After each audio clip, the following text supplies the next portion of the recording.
Okay, guys. As far as the last game, the value of it's the same as all games. Makes us 1-0. And the good thing about the first game is that we say every year that each team is different. You got different guys out there, even with a lot of returning starters. Just a few pieces here and there may be different.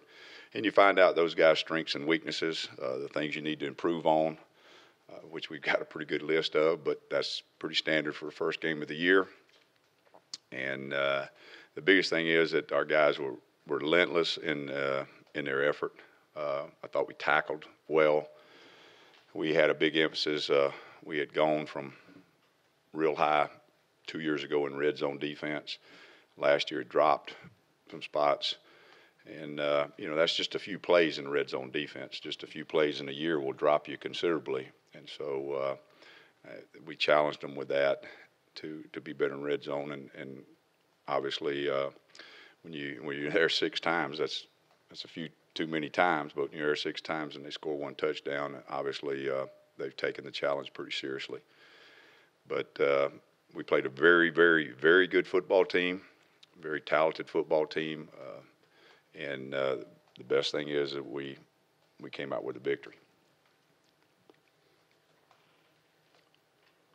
What did you see out of Big Cat last night and just what he was able to do for you from start to finish?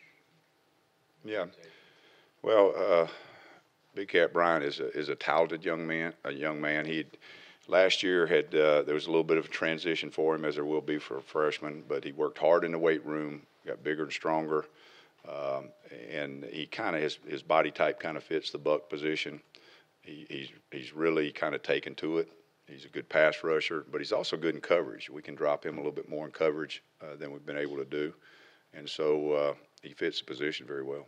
TD, just some discipline issues with the penalties and everything. Had to play him a little bit less, and something he can get corrected. Well, we have to get corrected. The penalties, obviously, the biggest thing, the tail of the whole game, as far as the defense, was 3 things: us in the red zone, and then extending drives with penalties, and we had a few miscues on playing the deeper ball.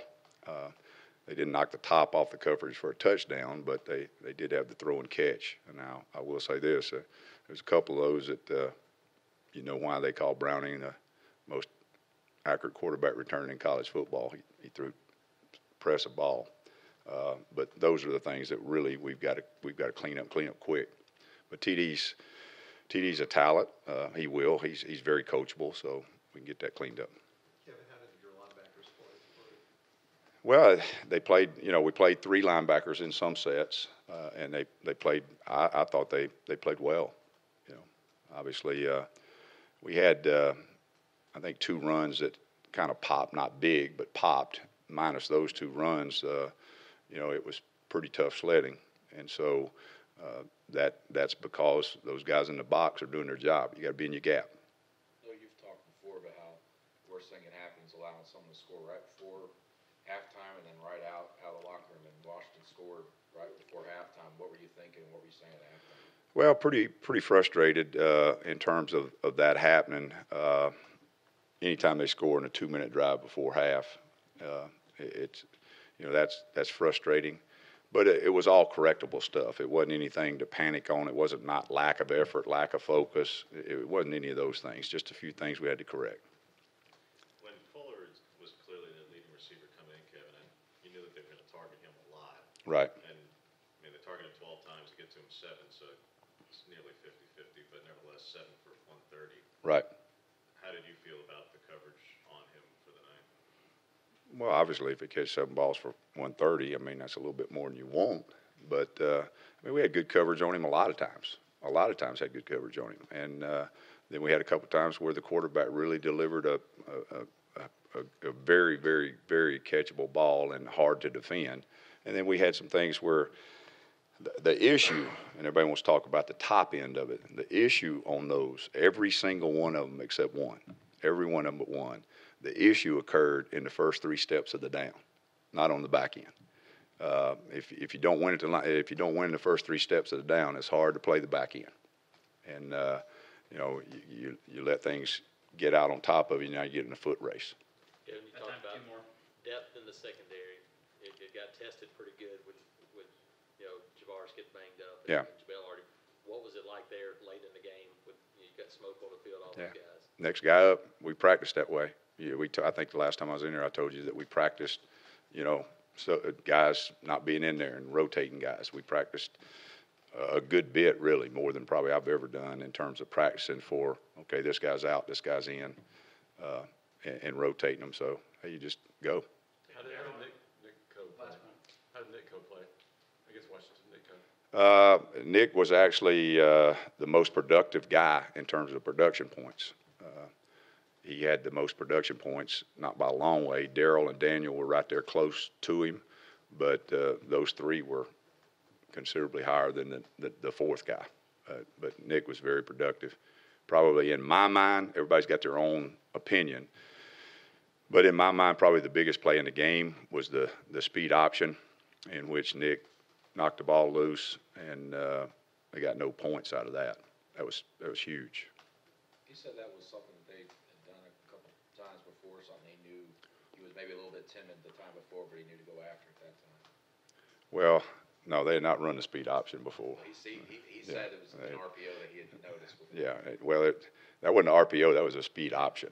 Yeah. Yeah. So, but All we need to know. that's all right. He played it good. We're good. We're good. I know the difference, but he just said that he felt like he knew it was going to come. Yeah. Well, you know, Nick's so long armed. We kind of laughed about it in the meeting. I mean, he has to friction the tackle as the tackle blocks down. Then the quarterback's in his face, so he's got to take the quarterback. Well, Nick's one of the few guys that we got that can friction the tackle with one hand, take the pitch man with the other hand, and take the quarterback in the middle, which is pretty much the way it looked. You know.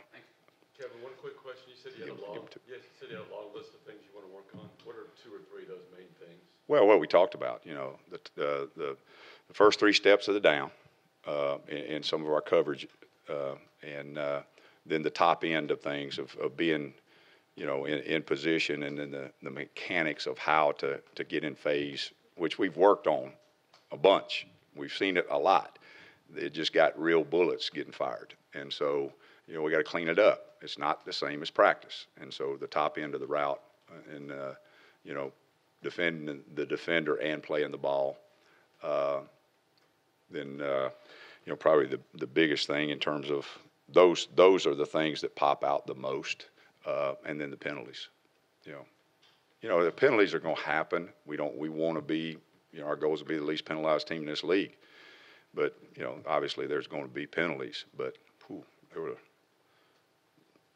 it's the first time I've ever seen an umpire call pass interference. 39 years. That was a first. Yeah, Kevin. Noah, first time he's ever played corner in a true game. What did you see out of him? He's got a lot of talent, got a tremendous upside, and really had a lot of good snaps. A lot of good snaps. Kevin, Okay. Leslie, you talked about on the radio last night about the blitz at the end on the 4th down. Yeah. In the offseason, you'd mentioned about making those adjustments of things that when the offense is struggling and whatnot, things that you guys can do. Was that at all part of the thing? You explained the thinking last night about the timing and whatnot that went into Yeah. it. Because the offense had struggled a bit, particularly in the second half, was part of your thinking, we need to win this? No, you're not going to get me to say that now. It was the clock, any offense. I mean, how much time do you have if they score a touchdown to drive down the field? I mean, there's a lot of difference in having 30 seconds in a 2-minute drive and having 1 minute and 41 seconds in a 2-minute drive. You know, it wasn't that pressure on 4th down. It's a 4th down call late, you know, to win the game. It is. But that much time left, there's a little bit of question. And so it was like what I said. I mean, it was okay. Do we let this thing take a chance of bleeding a little bit, or do we end it right now? And let's end it right now.